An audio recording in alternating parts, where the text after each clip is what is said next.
Hello, this is your boy Miguel for the Mobile Mechanic 757, part 2 of after I changed the temperature sensor, coolant sensor on the Chevy Cruz that was blaring about the air condition not going to come on the dash. It's gone.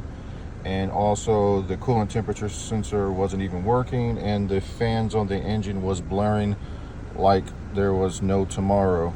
And now you can hear me talk, and this is part 2. You can literally see the engine fans on low. Everything's completely normal.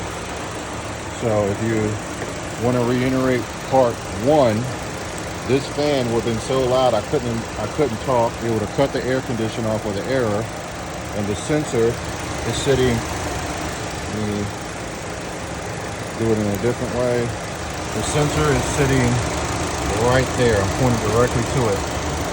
Wire that I'm tapping on right here. Let me zoom in because I only have one hand. There it is. You see the little piece of metal right there? That's a clip. Hold on, let me get it in focus. Right there. Pointing directly at it. Backing out. Now you can see the sensor. I'm going to push it back in. There's the sensor.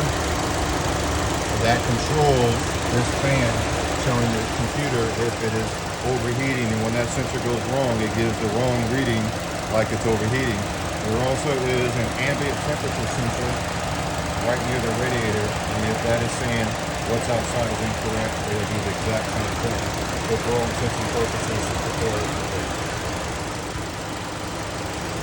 if you like these videos, please like, subscribe, and share. Thank you.